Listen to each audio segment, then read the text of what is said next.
somehow I wasn't able to do what other people seemed to be able to do. Looking at a book made me feel physically sick. All the words fused together. It's like an absolute jumble. Look, dyslexia is a gift and not a stigma. Anybody that feels that they know everything about dyslexia, you don't. My teacher made me feel bad because I couldn't write my name.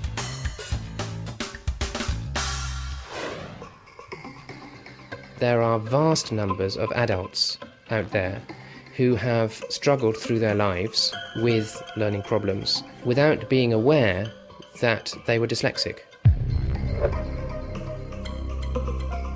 We don't want to promote dyslexia as a disability, but it's the only way we can promote it within industry. It's the tool that the government has given us.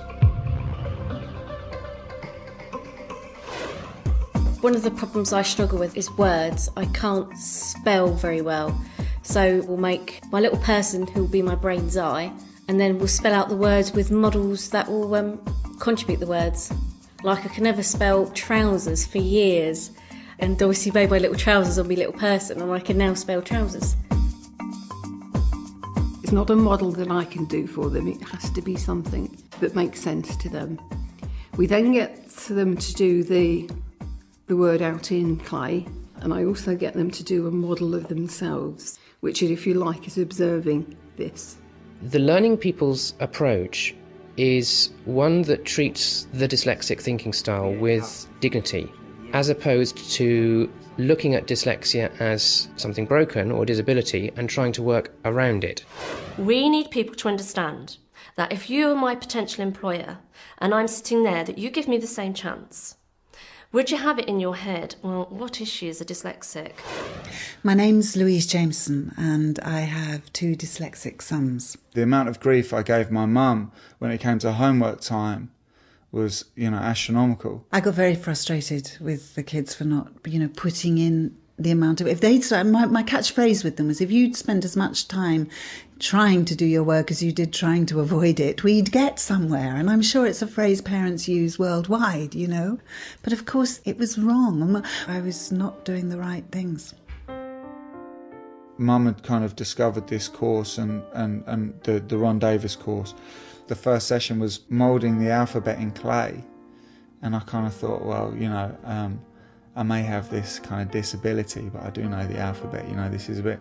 But it was amazing. I think the Davis programme has, in ways I can hardly express, altered the course of my son's life. I would never be where I am today without the course. I really believe that, and I really believe that I wouldn't be here now, whatever it is, 8 years on after leaving school and starting my own business, So it's brilliant. My name is Lucy Wells and I am dyslexic, and I'm here to talk about my book, Both Sides of the Brain.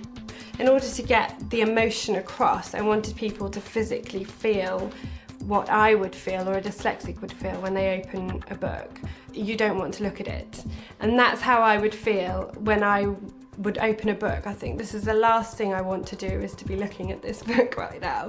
You are All dyslexic people are gifted and talented. Some of them open their talents, luckily, and become and found what they want to do in their life, but some never discovered. I'm not ashamed to be dyslexic. Would I change it? No, I wouldn't. At the end of the day, that is actually the question the employers ought to be asking. Are you dyslexic? If you are, great, you're the ones we want. We are wasting genius by treating it as a disability. And I have to say that there is no other word for that than disgraceful. It actually means now that I've got the confidence to basically go around the world. Nothing is an object anymore. Before it was, but I'm now independent, and it's a really good feeling.